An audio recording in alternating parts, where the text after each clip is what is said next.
Good morning, everybody. David Folse over at TigerDetails.com. Special interview today. The guy right next to me, we all know what his face looks like because we've seen him on the famous SEC Shorts videos. I know for myself, he's always on my timeline on Twitter and always on my timeline on Facebook, Josh Snead. Josh, thanks for joining us, man.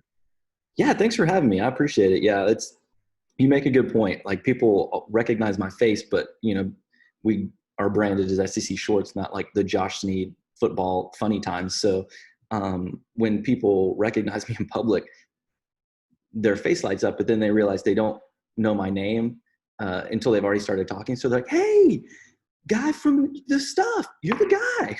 Like, Josh, did you ever think it would get as big as it's did? No, like started it like 7 years ago, and for the first season, we were doing them every week for the Feinbaum show just to get on TV because we thought it would be cool to be on TV. We never thought that like it would turn into our jobs and we would get to do it for a living. We never thought that was gonna happen. How did it start? Was this just a bunch of friends and SEC friends chilling in a room? Tell me how it started. So my friend Robert Clay and I, we both had we worked together this really boring office job, and we were editing like medical lectures, and so we were always looking for something fun to do on the side that was like a creative outlet. So he came up with an idea for a video right after kick six where the announcers didn't know that you could return a kick, like a missed field goal or whatever. So we did a voiceover to that and uploaded it, and it got a lot of views and went viral, and we were like, oh, let's just do this all the time. And about that time, Feinbaum was asking people to send in videos so they could just fill up airtime on TV because it was the year he started on the SEC network. Right. So we were like, oh, this is great. We'll send in like written sketches and edited and see if they get on TV. And so the first one got aired, and then they asked us to keep making more. So we got excited, and we made one every week for the whole season. So that's how it started. Did it start where you were going to do like one specific school? What was the original idea? The original idea was to just do all the schools. That's why we called it SEC Shorts. And then at the end of the first season, AL.com hired us, offered to pay us to do them. So then the first year there, we did mostly just Alabama and Auburn videos just because, we were at AL.com. So, Alabama was just like killing it at that time. So, we would have been making Alabama videos anyway. So. Right. So in a lot of ways, you were like Feinbaum's show, because Feinbaum's show originally was just Alabama. And then when he goes on the SEC network, it expands to the whole conference. Yeah, exactly. When you started doing the other ones and going around, and the ones I have so many in my head now. I have when you put the Ed Ogeron's hot seat for sale because he started winning games, how much fun was it? Or how much homework did you have to put into it to start doing the different ones? Maybe you didn't know traditions of other schools and those kind of things. How much homework did you have to put into it? Yeah, so we do a lot of homework. So that's been kind of the fun part about expanding is that we try to get to know the fan bases of all the other teams. LSU is obviously a very the most interesting one. Also Texas A&M, they have a lot of interesting traditions and things they do for luck, just weird things that are actually really interesting. So that's been actually the fun part about it is going on message boards for specific teams and finding out what they really care about, what they're talking about. Because when we put a video up on Monday, we try to commiserate with the fans. We don't come out if you lose, we're not going to make fun of your team. We're going to try to capture how the fans feel at that time. Who are they blaming it on? Stuff like that. No, instead of just saying your team's terrible. No, it's with us. It's you're the outlet to help scream what sports talk radio with it, Colin. Yeah. The report cards, the interim report cards and the report cards. To me, it's the funniest. It's the best. I wish I had my prize box sitting right next to me. Is that one of the most fun that you had putting together because it's an easy way to knock out everybody at the same time? That's we're always looking for like vehicles or ways to um, put all the teams in one. So like the fairy godmother one is another one like that, where you're trying to set up a premise where you could get all the teams in with one-liners real quick. So the school one is an easy way to do that.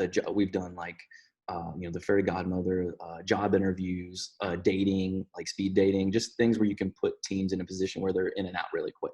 So um, those are the easiest ones to do, and they're the ones fans always love the most because they love seeing what how their team is going to react, or their rivals team, like to make fun of them. So for me, the funnest ones are like the overly dramatic ones, or the ones that have complicated sets or costumes or locations, stuff like that.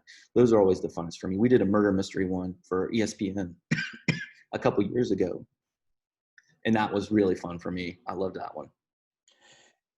We all know the SEC has its most popular teams and stuff. You're not going to see Vanderbilt and Missouri on the CBS game every week, for example.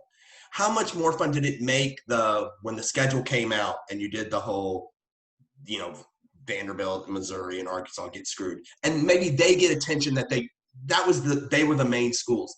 Was that even more fun because you know what, we can concentrate on three schools that maybe don't get a lot of attention at each video. Yeah, for sure. We always hear from those schools. They're like, you don't really include us in much of anything, and when you do, it's to make fun of us. So it was nice to actually like put a positive like Arkansas, Missouri video out there. So I'm still not sure that there are Missouri football fans. I don't know. I've never heard from one or seen one. How are they in the East? That's what I want to know. That's the part I don't get. Yeah. So. That's interesting. Yeah.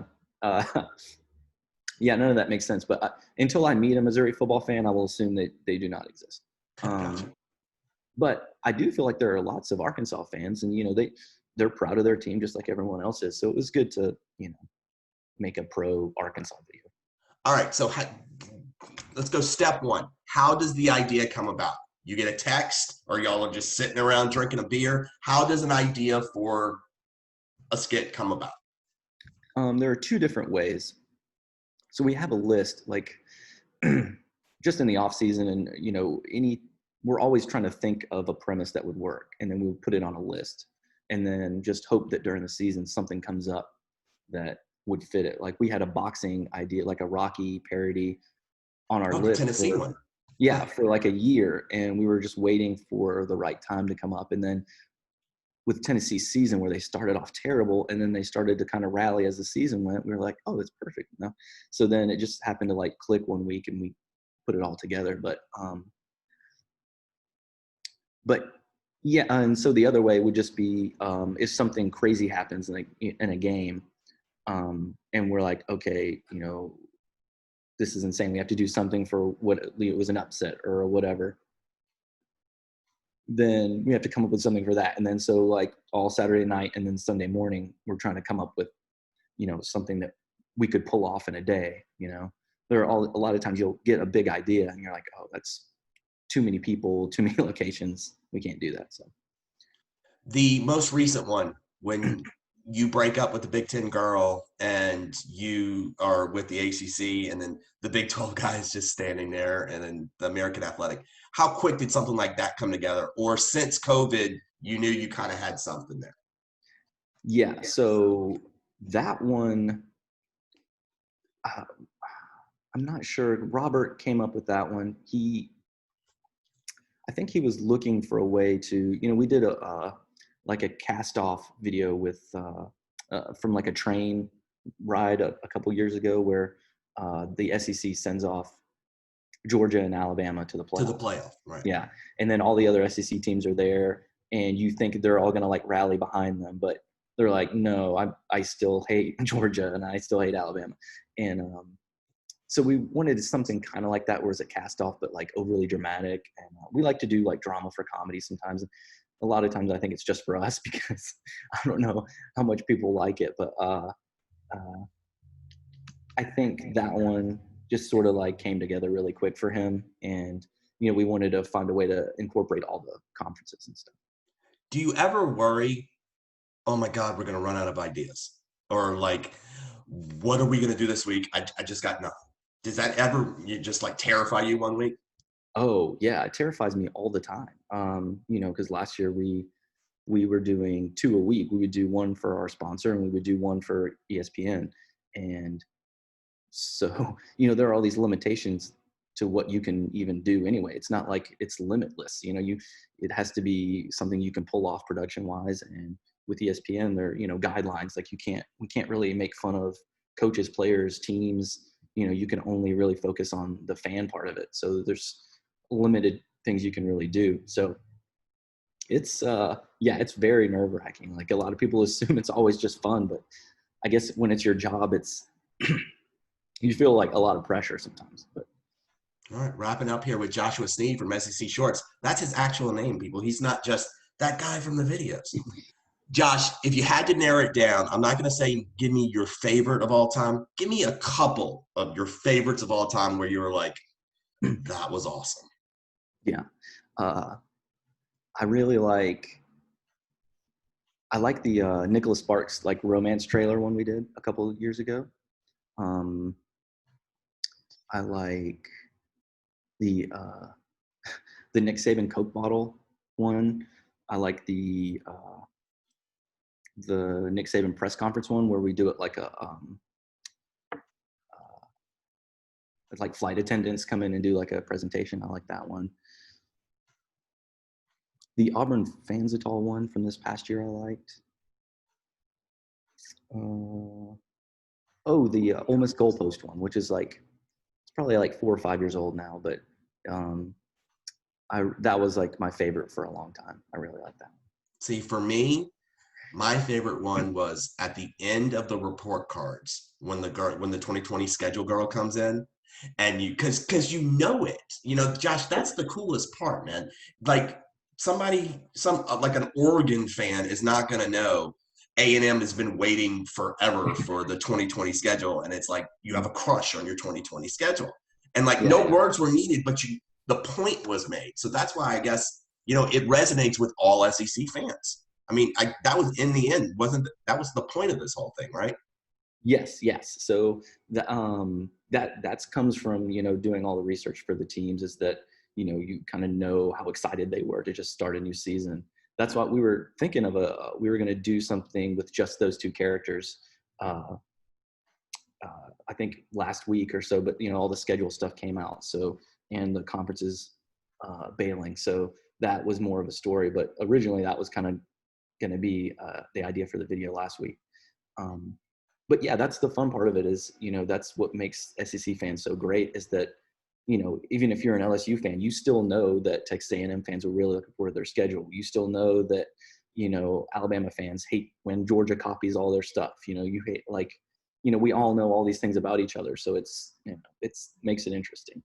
All right, my last question, Josh. Again, I appreciate your time. Do you get ideas from people like every second? Because like I'm fighting off the urge to give you ideas for videos right now. Do you get videos and suggestions? Oh, you guys got to do this. Yeah. Oh, constantly.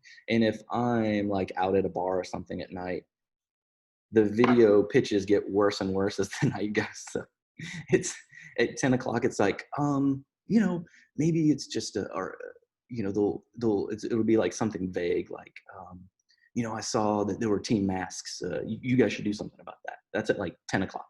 At like 2 a.m., it's like, okay, it's you and Nick Saban in a hot air balloon, and one of you has a laser gun. And I mean, you take it from there.